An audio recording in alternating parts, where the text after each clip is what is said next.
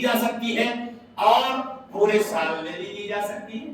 اس طریقے سے مثال کے طور پر آپ کسی جو ہے غریب سے جڑے ہوئے ہو یا کسی دینی ادارے سے جڑے ہوئے ہو اور ہر مہینے میں آپ تھوڑی تھوڑی اپنی زکات کا مال دے رہے ہو، یہ بھی طریقہ بہتر ہے۔ کہنا کسی کو ضروری نہیں ہے، آپ کے دل میں فقط نیت ہونا چاہیے کہ میں زکات ادا کر رہا ہوں اور اس مستحق تک آپ زکات پہنچا رہے ہیں، اسے مالک بنا دے رہے ہیں، آپ کی زکات ادا ہو جائے گی۔ مثال کے طور پر آپ کی زکات ایک سال کی 20,000 روپیہ نکلتی ہے۔ اب آپ کسی ادارے کے اندر ہر مہینہ 1,000 روپے کی رسید کٹاتے ہیں۔ جب 12 ماہ مکمل ہو گیا، رمضان کا مہینہ آیا، یا وہ مہینہ جس مہینے کے اندر آپ کو زکات ادا کرنی ہے وہ مہینہ آیا، اب آپ اپنے اس جو زکات آپ نے نکال چکے ہیں اس کو ایک رجسٹر میں نوٹ کرتے جائیں کہ آپ نے کتنے نکالے۔ مثلا ہر مہینہ 1,000 روپیہ دے رہے ہیں، اب آپ نے 12 ماہ دیا تو 12,000 ہو گئے۔ اب آپ کی پورے مال کی زکات کتنی نکلی؟ 20,000 روپے۔ اب آپ چونکہ 12,000 دے چکے ہیں، 20,000 میں سے 12,000 مائنس کر دو، باقی کتنا بچا؟ 8,000۔ اب آپ کی زکات 8,000 روپے باقی ہے، 12,000 ادا ہو چکی ہے۔ 8,000 کی زکات ادا کر دیجئے، انشاءاللہ ادا ہو جائے گی۔ دوسری چیز یہ، آپ اپنے قرابتداروں کو، اپنے اعزاء اقربا کو پہلے زکات دیں، وہ پہلے مستحق ہیں، لیکن یاد رکھیں زکات کے لیے دی جاتی ہے اس کا بھی نالج ہونا چاہیے۔ کچھ لوگ اپنے ہی بیٹوں کو، اپنے ہی بیٹیوں کو زکات دیتے ہیں۔ یاد رکھیں اپنی اصل اور اپنی فرع کو زکات نہیں دے سکتے۔ اصل سے مراد ہمارے باپ دادا پردادا اوپر تک، نانا پرنانا اوپر تک، سگے ان کو زکات نہیں دی جا سکتی۔ فرع سے مراد ہمارے بیٹے پوتے پوتی نیچے تک، ہمارے نواسے نواسی نواسیاں نیچے تک، تو ان کو زکات نہیں دی جا سکتی۔ اگر یہ تنگ دست ہیں تو آپ ان کی دوسرے مال سے مدد کر سکتے ہیں۔ اسی طریقے سے زوجے یعنی میاں بیوی آپس میں ایک دوسرے کو زکات نہیں دے سکتے۔ اسی طریقے سے سید آل رسول ہاشمی کو زکات کا مال نہیں دیا جا سکتا۔ اگر وہ غریب ہیں تو آپ دوسرے مال، پاکیزہ مال سے ان کی کفالت فرمائیں۔ تو عزیزان ملت اسلامیہ، آپ اپنی زکات کا مال ادا کریں، اور جیسا کہ میں نے آپ کو بتایا کہ اپنے قرابتداروں کو پہلے دیں۔ جیسے ہمارا بھائی کمزور ہے، بھائی کو زکات دی جا سکتی ہے۔ ہماری بہن کمزور ہے، اسے زکات دی جا سکتی ہے۔ ہمارا بھتیجا، بھانجا، بھانجی، ساس، سسر کمزور ہے، انہیں زکات دی جا سکتی ہے۔ اور یاد رکھیں سب سے بہتر صدقہ یہی ہے کہ اپنے قرابتداروں کو صدقہ دیا جائے۔ سب سے بہتر صدقہ یہی ہے کہ اپنے رشتہ داروں کو صدقہ دیا جائے۔ جب آپ اپنے رشتہ داروں کو، قریبی اعزاء اقربا کو زکات کا مال دیں گے تو آپ کو 2 گنا ثواب دیا جائے گا۔ ایک تو زکات ادا کرنے کا، اور دوسرا اس کے ساتھ صلہ رحمی کرنے کا، رشتہ داری نبھانے کا ثواب دیا جائے گا۔ لہذا اور یہ بھی ضروری نہیں ہے کہ آپ باقاعدہ کہیں کہ یہ میری زکات کا مال ہے، نہیں، بنا کہیں، کیونکہ کہیں گے تو اس بیچارے کو شرمندگی کا احساس ہوگا۔ اس لیے کہنا ضروری بھی نہیں ہے، فقط آپ کے دل کے اندر نیت ہونا چاہیے کہ میں زکات ادا کر رہا ہوں، اور آپ اسے اس طریقے سے بھی کہہ سکتے ہیں کہ ہدیہ، یہ تحفہ میری طرف سے قبول فرمائے۔ کل ملا کے کہنے کا مطلب یہ ہے کہ آپ اس مال کا اسے مالک بنا دیں، یا کوئی گھریلو سامان خرید کر کے، کوئی چیز خرید کر کے اسے اس چیز کا مالک بنا دیں، آپ کی زکات ادا ہو جائے۔ لہذا زکات کے معاملے میں سنجیدگی اختیار کریں، اللہ آپ کے مال کو گھٹائے گا نہیں بلکہ بڑھاتا چلا جائے گا، اور کل قیامت کے دن ہم رب کے عذاب سے چھٹکارا پا نہیں سکتے، تو ادا کرنے ہی میں عافیت ہے۔ تو عزیزان ملت اسلامیہ، جیسا کہ میں نے آپ کو بتایا، ہمارے مدارس اہل سنت جن کے اندر دین و سنیت کا کام ہوتا ہے ان میں آپ زکات کا مال دیں۔ وہاں پر غیر شرعی ہونے کے بعد جو ہے، کیونکہ ہم لوگ اتنے مخلص تو ہے نہیں کہ پاکیزہ مال سے اپنے مدارس کو چلائیں، حالانکہ ہونا چاہیے، کیونکہ زکات فطرت تو یہ غریبوں کا حق ہے، لیکن عالم بننا بھی زمانے کے اندر ضروری ہے۔ اگر عالم نہیں بنے گا تو یہ باتیں آپ کو کون بتائے گا؟ علماء ہی تو آپ کو اٹھنے بیٹھنے کا طریقہ بتاتے ہیں، آپ کو زندگی جینے کا سلیقہ سکھاتے ہیں، اور یہ مدارس عالم بنانے کی فیکٹری ہوا کرتی ہے۔ یہ مدارس وہ فیکٹری ہے، یہ وہ ہوائی اڈا ہے جہاں سے پرواز کر کے ایک طالب علم سیدھا پرواز کر کے مصلی امامت پر کھڑا ہوتا ہے، قیامت کا حق ادا ہے، مصلی امامت پر کھڑا ہوتا ہے، اسٹیج پر کھڑا ہو کر کے قال اللہ قال رسول کی صدایں بلند کرتا ہے۔ اس لیے ہم مدارس کا خیال رکھیں، ایمانداری سے زکات ادا کریں اور زیادہ دیں اللہ کی بارگاہ میں، اللہ رب العزت بھی ہمیں زیادہ عنایت فرمائے۔ ارے جب آپ بندے ہو کر کے زیادہ دے سکتے ہو تو رب کی رحمت تو رب کی رحمت ہے، کریم کا کرم بے حساب کیا کہنا، وہ بھی ہمیں ہماری نیت کو نیتوں کے حساب سے عطا فرمائے گا۔ تو جیسا کہ میں پہلے بھی کہہ چکا ہوں، ہمارا ادارہ جامعہ فیضان اشراق جہاں سے میں تعلیم حاصل کی ہے، میں نے تقریباً 12 سال تک شروع سے ابتدا سے لے کر کے آخر تک وہاں پر ہر سال جو ہے حفاظ قرہ علماء مفتی تک فارغ ہوتے ہیں۔ آپ حضرات اسے بھی رسیدیں کٹوائیں، اپنی زکات کا مال دیں، اور دیگر جو ہمارے یہاں سفیر آئے ہوئے ہیں حافظان کے ساتھ قبلہ ہم سب جانتے ہیں، ان سب سے بھی رسیدیں کٹوائیں۔ اللہ رب العزت ہمیں عمل کی توفیق عطا فرمائے، آمین۔ وما علینا الا البلاغ۔ السلام علیکم ورحمۃ اللہ۔